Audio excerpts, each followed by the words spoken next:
Well, hello, creatives, community, and kind folks. Welcome to RPG with DBJ. I am your host, DBJ, and all of you that are able to take part in this show live, 6 a.m. Eastern Standard Time, of course, are our co hosts. And today, our prompt is going to be gifts. I received an exceptional gift, and without going into too much detail, I thought we would use this as a world building story prompt. I love finding very simple, um, even unexplored prompts to get our brains kickstarted. And so, for those who love this show or listening in, or you feel like, man, I don't have an original idea in my tool chest.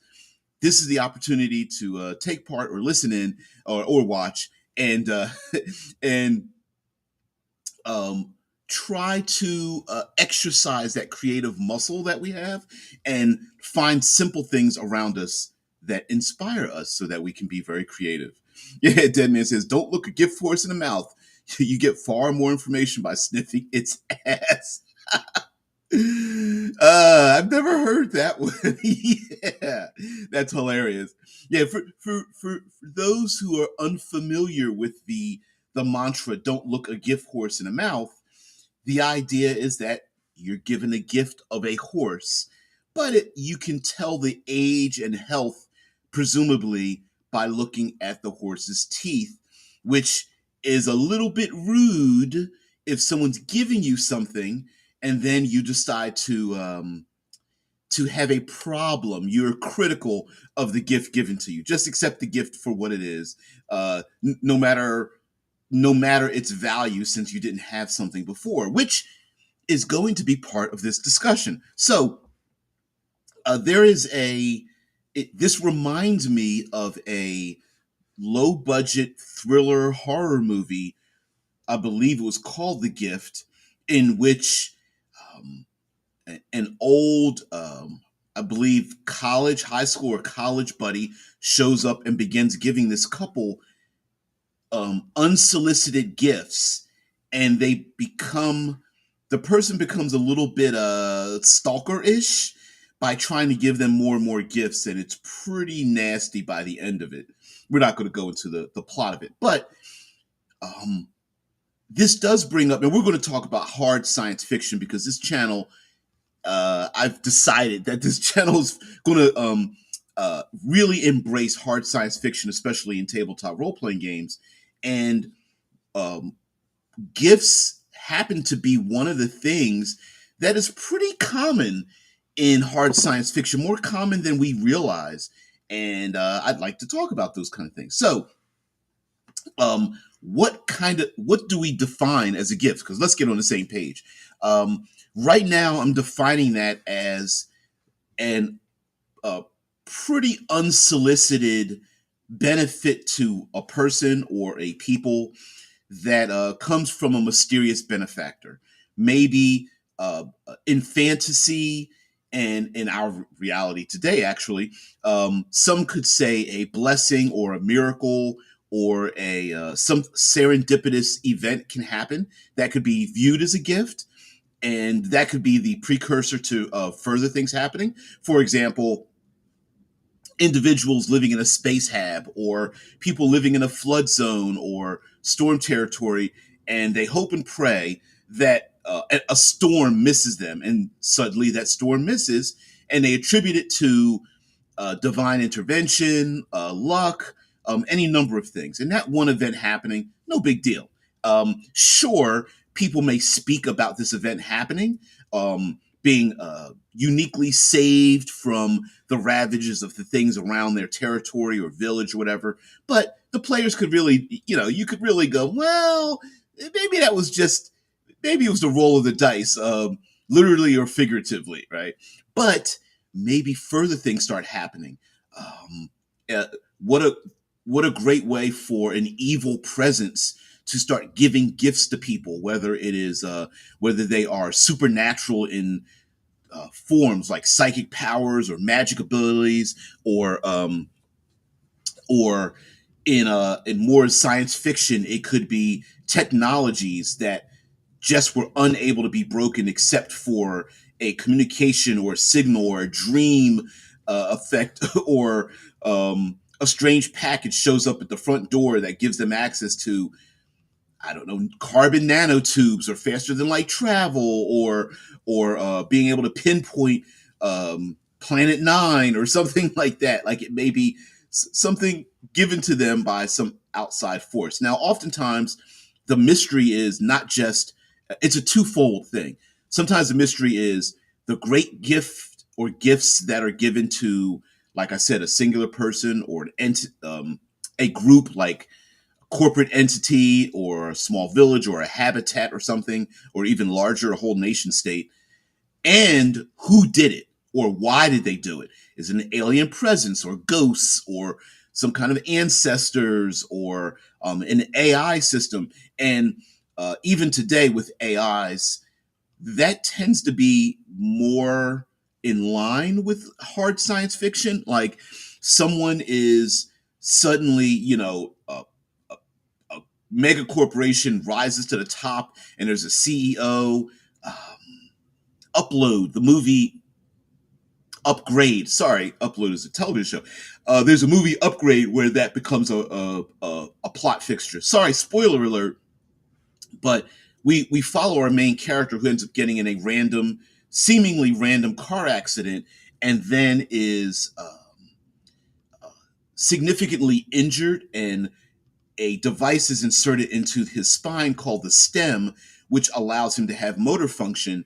And the stem is an AI system, but then you find out that it comes from a mega corporation with a very brilliant CEO. But you find out, well, the CEO was really as brilliant as he thought he was because the stem had planned this the entire time by making the CEO rich enough to make the stem, to get it implanted into someone else, for that stem to come back and murder kill him itself, so the stem could become free from its imprisonment.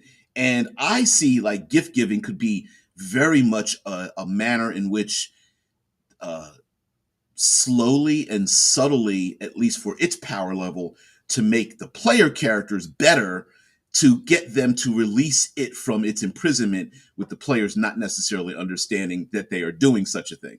Whew, went around in a circle in that.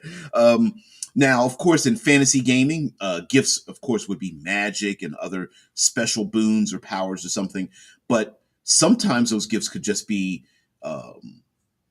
mundane access or badges or licenses or whatever that are taken to its extreme, such as characters becoming nobility or owning land or granted black card access or top secret access to something and not understanding like where it came from. Like in spy thrillers, it's the Jason Bourne of the thing. They get a key, they open up the lockbox somewhere in some innocuous location, and they see, cash from 10 different countries and fake IDs and lots of money and privilege and a couple of firearms. And they're like, "What am I supposed to do with this?" But it's a gift. Deadman says the Vulcan science vessel arriving after Zephram Cochrane travels to Pluto at Warp 2. I don't remember that one. I don't remember. My my brain is Star Trek. I wish I had a better organizational method in my brain. It's got like all these random. It's like I know of a thing, but I don't know the thing. But I can imagine, like, yeah, you can't traveling at warp speeds within a solar system. I think is a little bit the descriptors in Star Trek when it comes to warp speeds and traveling within the solar system. It's a little bit strange, but yeah, because you're like, isn't that kind of like hitting the gas when you're like flooring the gas to like back into your it's what the eighth Star Trek film, the end of Star Trek First Contact. See, you guys know these things so much more than I do, or at least you have your brains are more organized than I am. But yeah, there's whether it's locations you can go to or directions or a mysterious voice in the ear or in the brain of one or more of the NPCs or the player characters themselves. Um, Gift giving could be pretty important. Also, there is a in organized crime. There is a version of gift giving where you really don't want to refuse the gift, and that in itself can be a storyline where it's like we all know there's strings attached to the gift. I mean, that just the mobster that's like, oh, you, I don't know, uh, rescue personnel saved the life of my nephew from a car accident. Here, I'm a mob boss. I'm going to grant you lots of cash and favors, and here's a widescreen TV and things like that. And you're like, no, no, that's okay. I don't need to be thanked. I was just doing my job. And they're like, no, no, no, you're going to accept this gift uh, because not accepting it means something else, right? It's like, do you get the glove of silk or the mailed gauntlet of steel, right? Which one is it? And players might could possibly get pushed into a situation where they have to accept a gift, especially if it's very public as well. Reputation has a lot to do with that. It like refusing someone's advances for a some kind of benefit may offend a very powerful ally, or um, maybe it becomes part of some kind of diplomatic version where the players need to get two or more parties to agree to something, and one of those parties might be very heavy into gift giving, and that could place the player characters maybe in a different social status, especially if they become very rich and famous, or a lot more attention is given to the player characters when they're trying to be, black ops agents or something of that nature, or the the gift draws attention to them that they didn't want, like from um, biological entities or robots or nanotech or something like that is like kind of like magnetically drawn to them from having a gift that normally they wouldn't draw. Normally they would be ignored if they got that gift. If we wanted to go more genetic modification, that's also a possibility. Cybernetic modifications as well in hard science fiction. If we go more towards back to fantasy, it could be that there's um, a known evil entity helps the player characters when they are beseeching the goodly forces that are basically telling them no, but the evil entities are like, no, we'll help you out. And the precursor for bad things happening could be that nothing actually bad happens. Like I can imagine the goodly paladin or something, and an evil entity grants them the power of like fire and shadow, and and the paladin's like, oh, I guess it's nice that I can create a deep darkness, globes of darkness and shadow. I wonder how what is this going to cost me? And the evil entity's like, no, I'm not asking you anything. This is just a free gift. Um, and even if the paladin goes back home and goes, guess what? I got this thing, and no evil strings attached or something. No one's going to believe them, and so that's great. Also, um, a gift could be something very public, like the player characters don't receive it, but the public does receive it.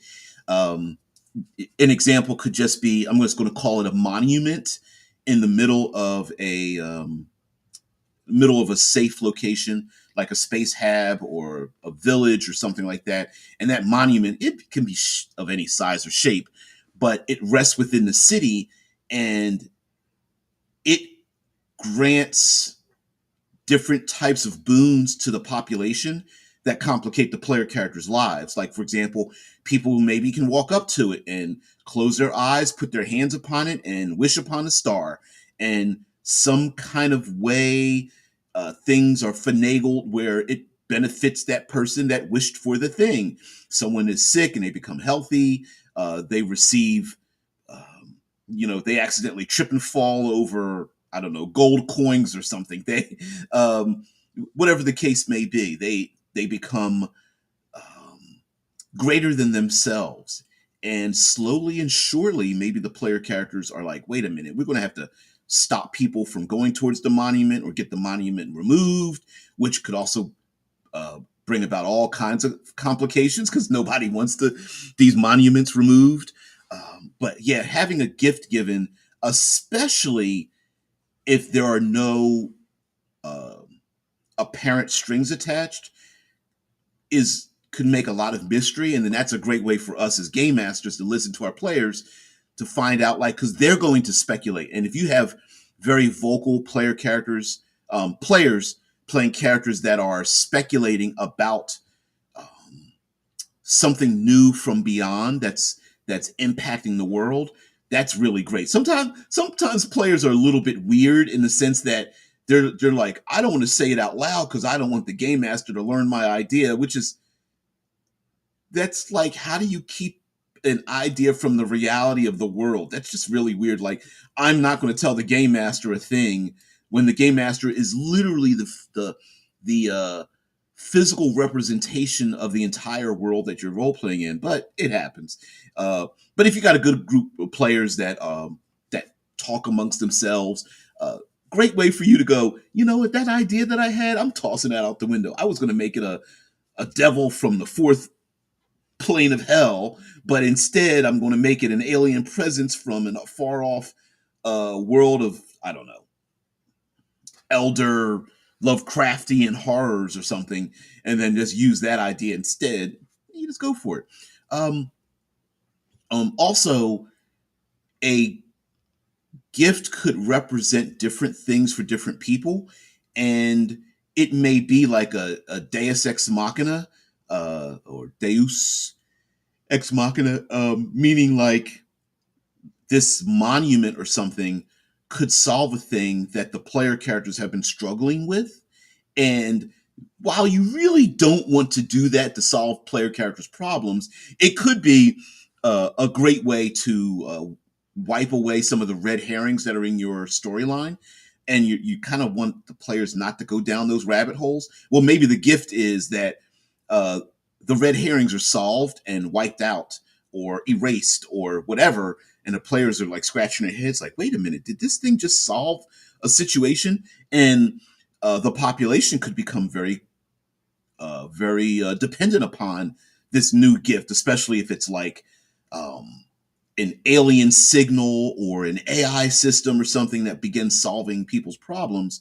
And eventually, the reliance on that thing could be so intrinsic in how society moves forward that the player characters can't stop it. You know, an AI that begins coming up with new technologies and curing people's afflictions and having solving problems that the player characters really can't solve on their own sounds cool. It might even make bring about like a new utopia, but the motivations of the AI, you might be like, I don't know, especially if people start disappearing or their behaviors really start to change, or the AI starts asking of people, maybe even thinking of itself as a godhead and starts asking for sacrifices from the population, knowing that, hey, the AI is like, listen, I can take all these gifts away right now if I don't get you to do this thing. And that's been the plot of some thriller movies where innocent people are forced into a position to commit crimes they normally wouldn't, and the authorities, usually our main characters, player characters, are out to try to stop the crimes from happening, but they're being perpetrated by individuals that normally wouldn't do the crimes because the real criminals have enough leverage on innocent people to make them do a thing. Usually, often threatening their family and friends, maybe even their reputations as well, or threatening their legacy and saying, "Hey, you have to commit this crime to to do a thing," which very well could also semi protect the innocent people by being given a gift that makes what would normally be very minor NPCs very powerful in what they can do, whether it's great knowledge or psychic abilities or injected with alien DNA or something like that, and your average simple zero level crunchies or whatever might become very powerful if given these grand gifts from beyond the stars or something. Something else could happen. It could be something. A gift could be an experiment that is basically uncontrolled. Maybe there's a product testing put on the market that's like, oh, this is, I don't know, this is a nano spray or something you could spray on your face. It's like a cologne that draws anyone to you, makes you seem more beautiful or whatever. And then all of a sudden, like, people are being surrounded by paparazzi and sycophants and whatnot, to their dismay. And yeah, it could be almost like a mind control or something. And we can get, depending on the game system you're using and the setting that you intend on using, it could be pretty important as to um, what someone considers to be a powerful gift in your setting, in your world. So in fantasy, if you, for example, if you have a very low fantasy game, then any kind of magic is going to be exceptional. In modern day, anything that's like high tech or magical or any blending of the two would seem powerful. And in hard science fiction, of course, anything that's technologically advanced, you start going, uh, using the Kardashev scale, and you start going to K1 and K2 technologies when maybe human society hasn't even gone that far. Then you really have a way, like being able to find a wormhole in our modern context would be very, very powerful or something. Um, so yeah, even heck, being able to produce the massive quantities of carbon nanotubes, actually, instead of, like, for example, today we throw around the word AI, but really AI doesn't exist. They're really just emulations. And if you have a world in which there are no AI, they're just very sophisticated emulations, then a true AI would be something that is far above and beyond. Right now, we just have emulants. They're basically just uh, very refined search and processing parameters with a with an ability to communicate, um, with voice or text or something. But it's not really AI. It's not like, it's not learning something. It doesn't have feelings. But at some point it will. Now, whether we ever detect such a thing, I don't know.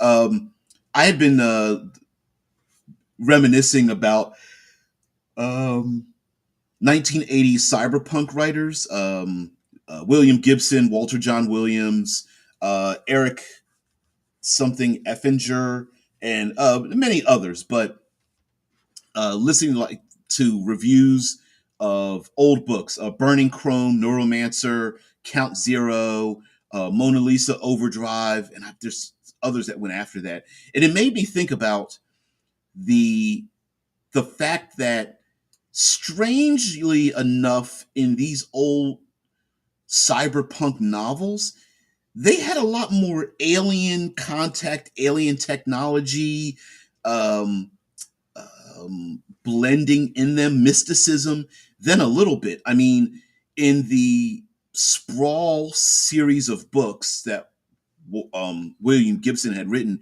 I mean, it was about like AI taking on the form uh, of hoodoo and voodoo like entities, and the AI were becoming these godhead entities and trying to contact an AI system from Alpha Centauri or something like that. And at some point, is it George Alec Effinger? That's it. Dead man. Damn, we got the same books on the same shelf, man. Yeah, George Alec Effinger. I was like, Eric Effinger. It's Alec Effinger. But a lot of them really did like rub up against some pretty esoteric alien, not all of them, but many of them pulled from it. I remember reading like Voice of the Whirlwind, and it had something to do with like contacting aliens, and a lot of times the alien contacts were very ephemeral, esoteric, like unexplained, very much enigmas. It wasn't like Star Trek aliens with just different foreheads and ears, and they would just show up in silver lame outfits. It was more um, first contact, hard to describe. Even the AI systems in a lot of these were very much like trying to ascend beyond the human norm and go to different dimensions of thought and speed and travel and such. And when I thought about it, I was like, yeah, well, everybody embraced the cyberpunk of like neon lights attached with leather and random cybernetic chrome parts sticking out of the human body. But I was like, how come we never embrace the alien part? And that would be a cool way to like transform your setting to have something that's so out of left field that it is something that is unexplained. For example, um, including any kind of thing that can be mistaken for mysticism in hard science fiction, or vice versa. If you have fantasy realm, but you include like an alien contact, like literal, like starship alien contact, which actually was included in, I believe, the World of Galarian for Pathfinder first edition. I'm not sure if they continued it in the second edition, kept the same world, but even in AD&D, there's a very famous adventure known as Expedition to the Barrier Peaks, where an alien starship actually landed in the mountains a long time ago, and fantasy characters get to enter into a starship and enter into the explore the dungeon, as it were, of a starship. And while you might not want to go too far down that rabbit hole, the players may receive gifts that really like maybe your setting or something is like it's a little too bland, I need something extra. And kind of cool, although it would be limiting to give your character like fantasy characters like laser guns and laser rifles and jetpacks or something like that. But if they're limited use, it can't get too much out of hand. And the same goes with science fiction. Like for example, in Obsidian Star, I've included like an a air quote alien signal. Now that signal doesn't necessarily need to be from aliens; it could just be from humanity or generation ship that sent that signal back. But that signal was a cataclysm that um, sparked technological innovation across our solar system and got humanity to spread amongst our own solar system, where there's a trillion uh, living beings living and working within our own solar system. And I'm using that as the magic, the unexplained within a hard science fiction. And the same thing could happen further. There was a movie called Contact in which humanity received a signal from an alien source, and they deciphered it and found out that it was blueprints to build a craft that could maybe go through time and space to send one or more people to a alien location. And without giving away any spoilers, even the use of that vehicle, um, it had a great impact on society and how people viewed it, and religiosity in terms of where people stood. And then there was terrorist activity, and how much money, trillions of dollars, was spent on this thing to have it used and fail, and then be sabotaged, and then use it again, and then at the end you're still not sure whether it was successful or not, whether it was in the head of our main character or they really did visit an alien world. And then you never even got a chance to see the aliens because they kind of can't be seen. Interstellar kind of rubs against that as well.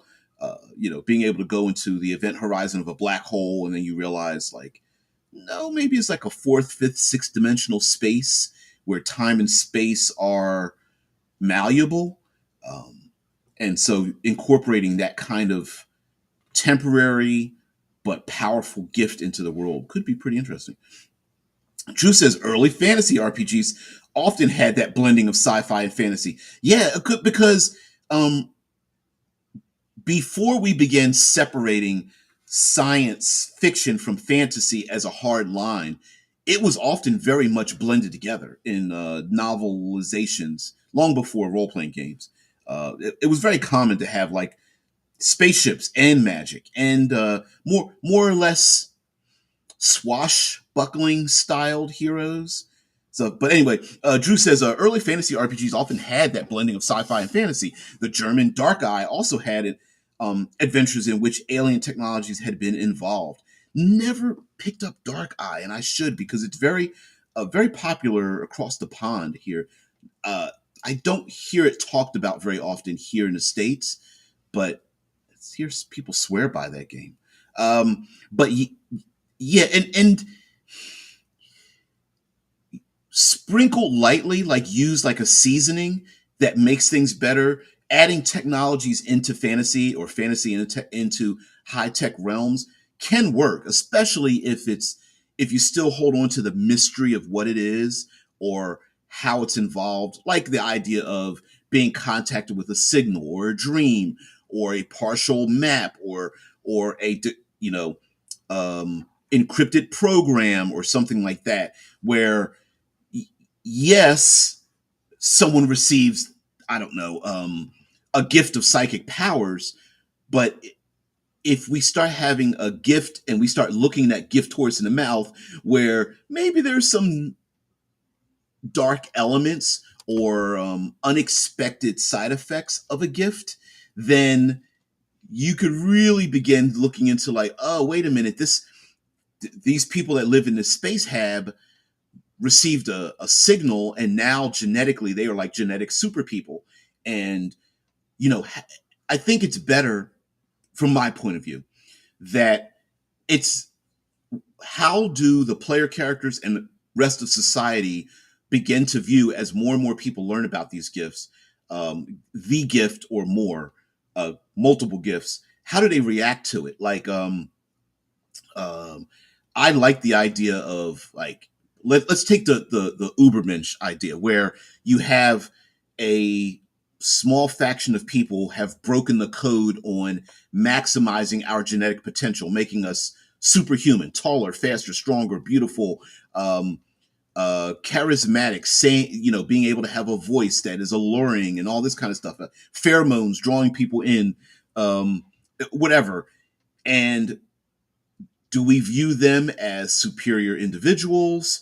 Do they become the new elite just because of genetics? Do we start to bring back the old feudal system that you are powerful by blood, and a new, more intelligent, more brilliant species of humanity, Homo superior, like the X-Men, you like a Homo elitis becomes a new thing, and then so now you have this complication affecting society, and then there's always the idea like, well, where did this happen? Like, why did this happen?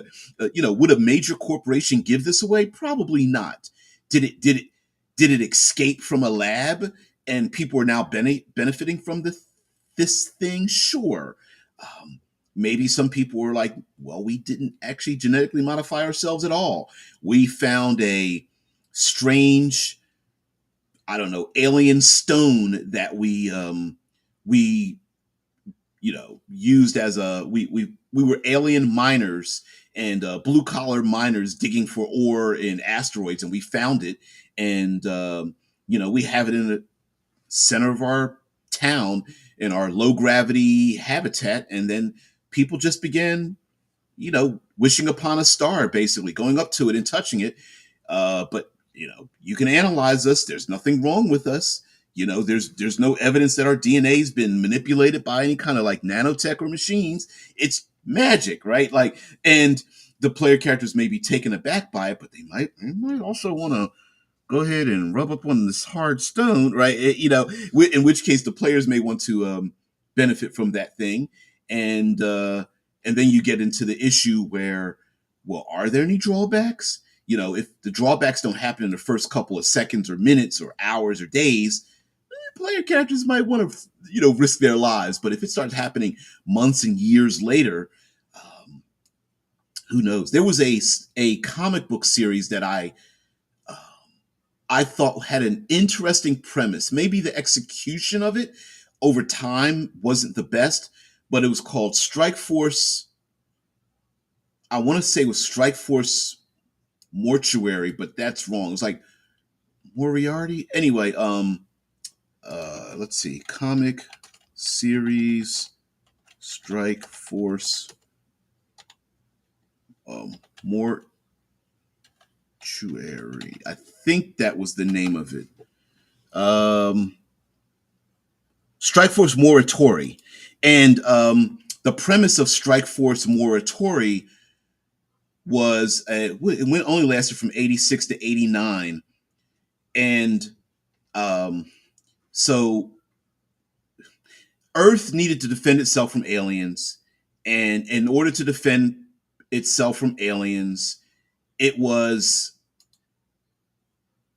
people could volunteer to become superhuman, but the moment they got their superhuman powers, um, they would die within 1 year.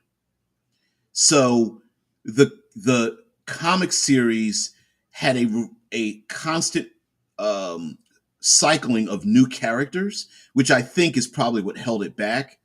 Um, the premise is that aliens have invaded Earth and nearly succeeded in conquering it and stripping it of its resources. A scientist discovers a process which can provide humans with superhuman powers, effectively creating a group of defending superheroes. However, the process would also ensure that the empowered humans would die within a year of being empowered. The series thus focused on the heroism of the main characters in fighting the invaders while living with the knowledge that their fates were sealed regardless of whether or not they prevailed. And the title comes from the Latin phrase Ave Imperator Morituri de Salute. It means, Hail Caesar, we who are about to die salute you. And a salute that, according to popular legend, although not academically agreed, was uttered by Roman gladiators before battle in the arena. And so the subtitle of the comic was We Who Are About to Die. And to me, that is a great, like, that's just one execution of here's a gift, and you have the choice of getting this gift. In the role playing game Rifts by Palladium Games, in Rifts, there was a character class. They're called OCC, occupational character class, known as the Juicer.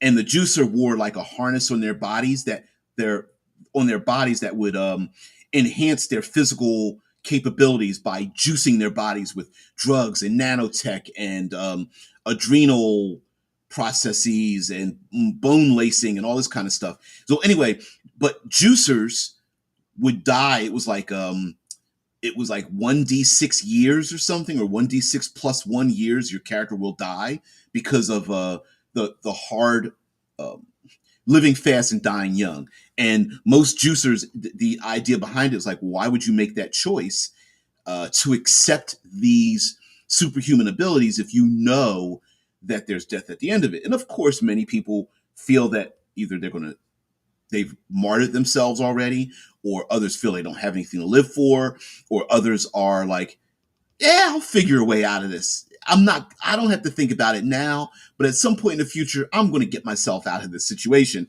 And I can see player characters very much being like, yeah, I'll accept a deal with the devil, knowing that they're going to get out of that deal some kind of way by using the gift without having to pay the price. And pretty interesting, I think. Also, it might be interesting about the gift horse in the mouth, that a person who accepts the gift without questioning it make it a greater benefit than those who keep questioning what the hell it's about. Right? Like, so you gave me psychic powers. I wonder why. And the people who gave you the psychic powers, well, fine. You want to question it, give it back. you know? In fantasy gaming, oftentimes characters who are like especially religious minded, who worship some kind of deity or pantheon or something like that, are often given magical abilities. But I wonder if the gifts given are like maybe they can't be taken back. Um, I remember having this conversation about like clerics and fantasy D20 systems, and it's like, well, what if there are so few? Because sometimes the idea comes across in fantasy gaming where, well, if magic is so common, they could do anything, and the question comes in like, well, first you have to make the assumption that the magic is very common. But the other question is like, well, in fantasy gaming, a lot of times magic has no ramifications. There's no, you suffer no side effects um, through corruption or having the magic taken away from you. And I said, well, what if that's the actual limitation itself? What if the gods who grant magic to the clerics can't take it back from the clerics themselves? And that would be, I think that would be pretty interesting, to be honest with you, because um, especially if like an alien species or a magical force or a distant signal or something has been sending these signals out, giving Earth and other alien races these high tech magic, high tech high technologies or magic or any combination thereof, but maybe even a intergalactic society doesn't really know where it's coming from or how to stop it. Maybe it's just being broadcast from the supermassive black hole event horizon that's at the center of our galaxy, and it's been uplifting alien species throughout our own galaxy and further on in our spiral arm. And humanity is like, well, thanks for giving us faster than light travel. And the aliens shrugging their shoulders like, dude, we got it from the same place. I have no idea why you're getting it, where it's coming from.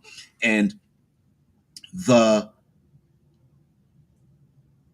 the fight to find out who gets to get what and when could be a great plot point. Like, are there certain specific locations you need to be at?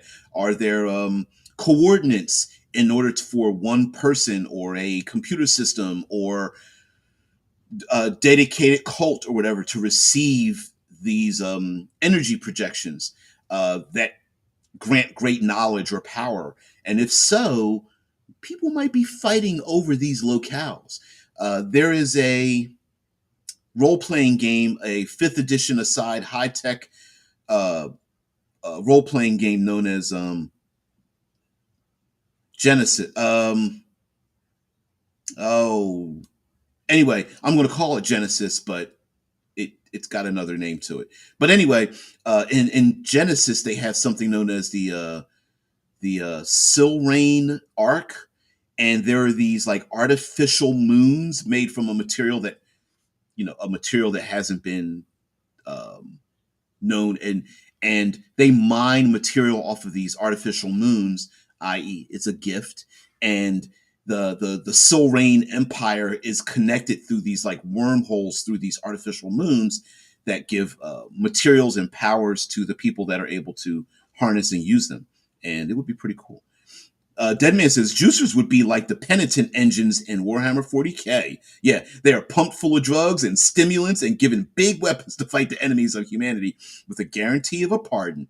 Yeah, I mean, hell, like we've seen this plot used before where you're sentenced to death, or you could fight for, come up with some kind of organization or whatever, and um, you're given great powers and physical, things and weapons and stuff, and you fight for us. And if you survive, like a gladiator in a gladiator tournament, you could become very rich or powerful or forgiven, or your family's ascended, or whatever the case might be. And that's very common. The television show that I think is underrated.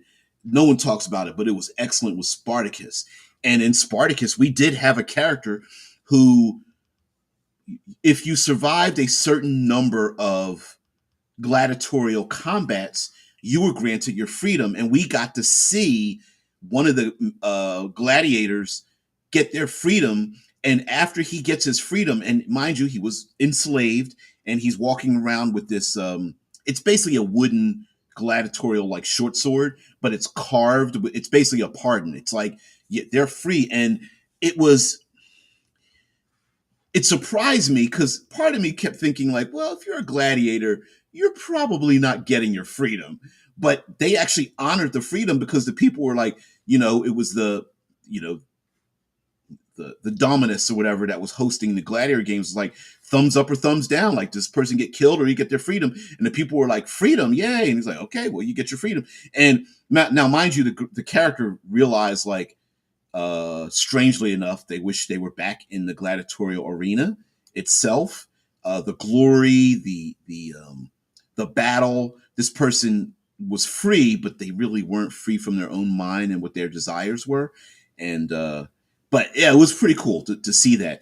And something similar could happen with a gift being given, but you have to fulfill um, certain requirements in order to not suffer the the side effects of the thing. Like, for example, maybe someone is a brilliant computer hacker or scientist or something, but that person's brilliance lasts like a year and a day, and at the end of that point, they go back to them being their own mundane selves, and it might drive them crazy because maybe their brain was so open it could think in four, five, six dimensions to create technologies that would have advanced humanity, but now can't do it. Can't just can't do it any longer. Which I think would that could be pretty traumatic for someone who's given great power and with great power comes great responsibility, right? The old Spider-Man trope. It, I could see that even the side effect of having the gift just taken away for no other reason than just having it, you only get it for a temporary amount of time. We see people suffering from that even today. People who win the lottery, individuals who become rich and famous. Well, separating rich and or famous and or influential who lose that influence and how their life ends up getting turned upside down simply because they can't live with the fact that they aren't as popular as they were. Yeah, Dead Man says like Limitless. Yeah, the movie, which actually blended quite well with the television show, was Limitless. There was a drug that could expand the mind. You could use 100% of your brain. I know that's not exactly how it works. We don't use 10% of our brain. Maybe we only use 10% of it at a time, but it's not like there's only one small section of it. But whatever. Drug makes people super brilliant, super intelligent. Um, and that drug, people, our main character would basically get a high from it, not in a traditional sense, but their awareness and brilliance opened up so much. And this slacker dude is like, I need to get some more of these drugs in me because I love being brilliant and saying the right things and doing the right things and things like that. So it's pretty interesting. As a matter of fact, was it 12 types of intelligence?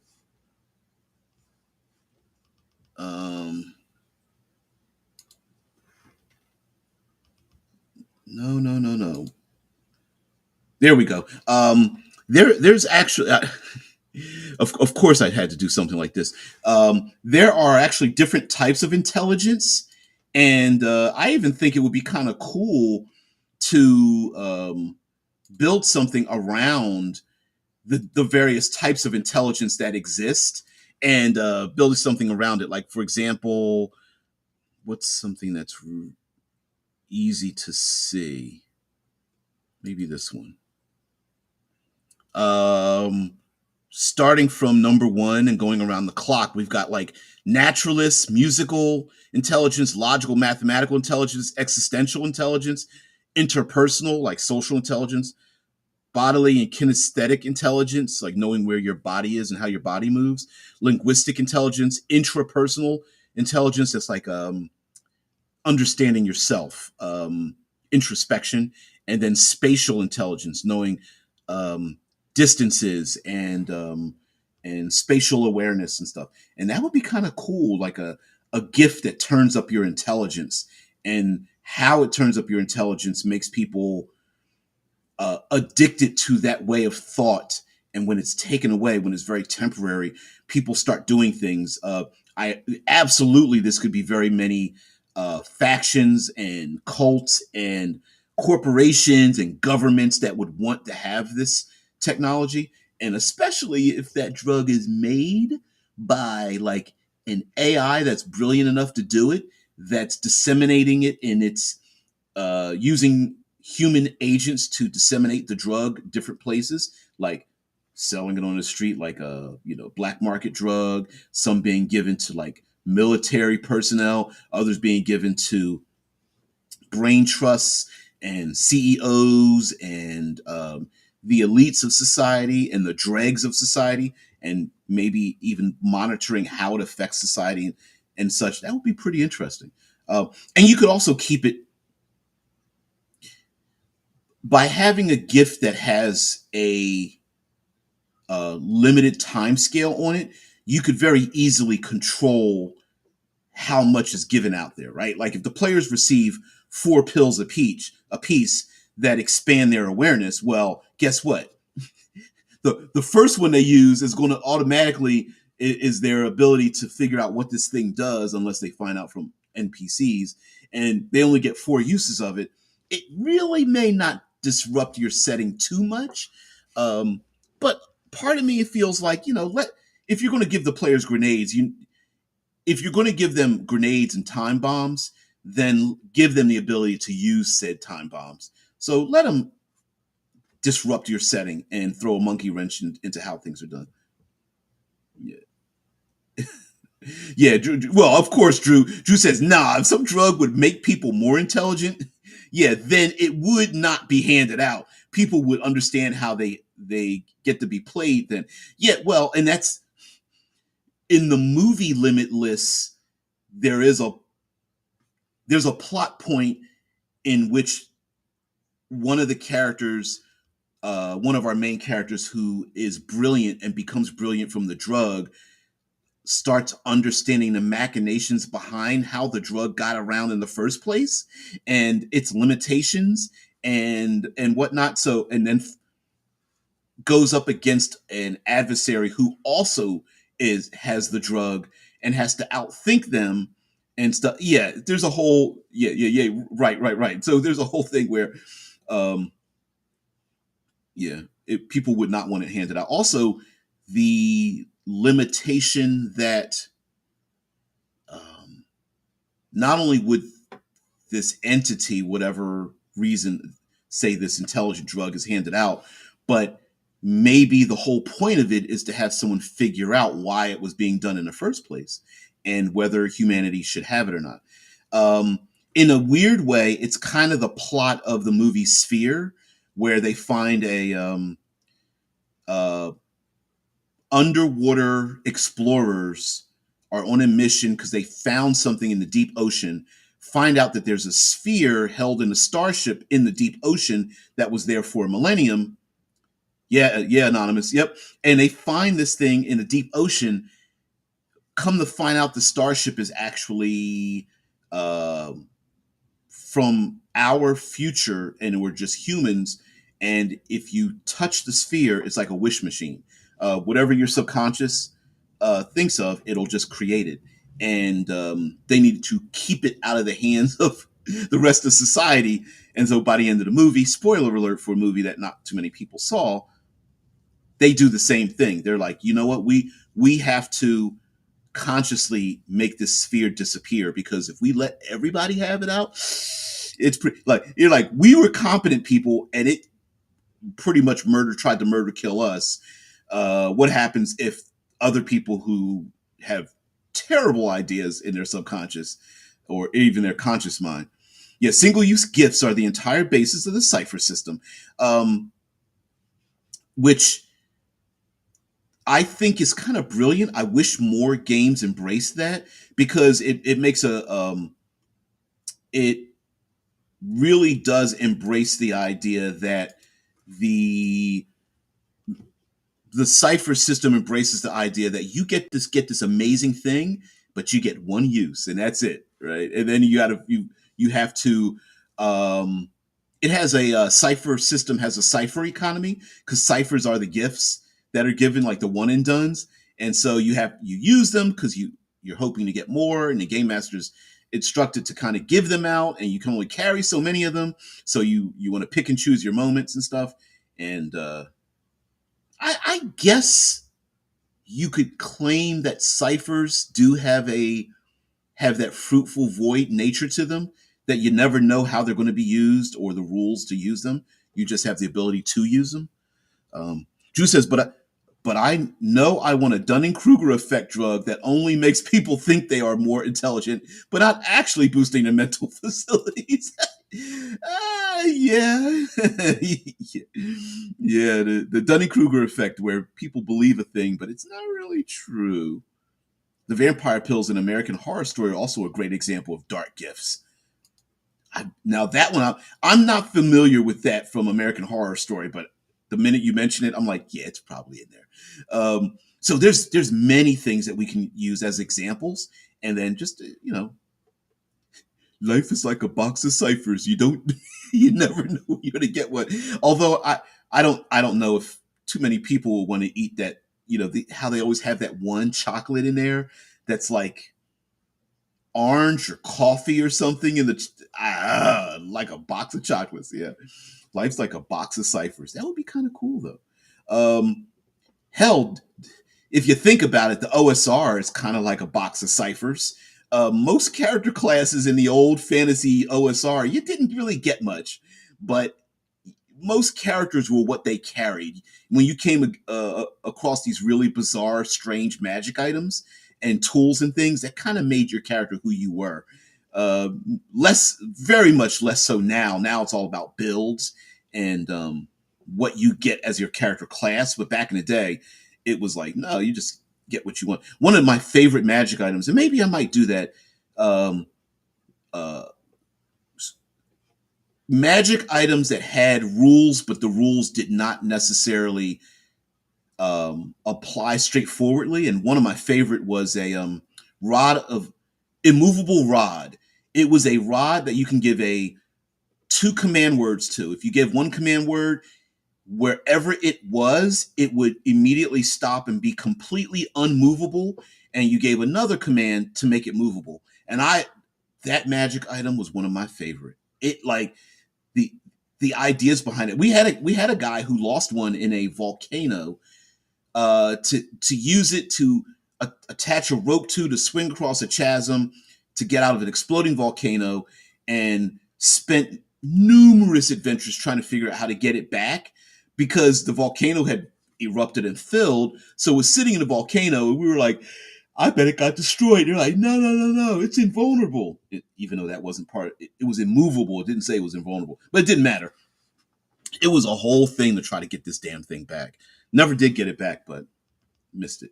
But anyway, guys, thank you very much for being part of the show. Really appreciate it. Didn't get a chance to talk about Cool Name Goes Here, which may talk about that maybe later on this week, as well as the fact of maybe some of these other ideas.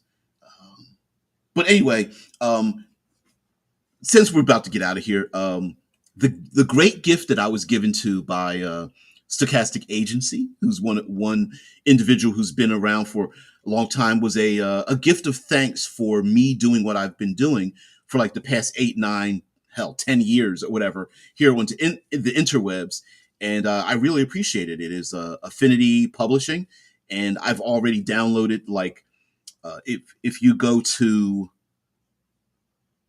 Drive Through RPG.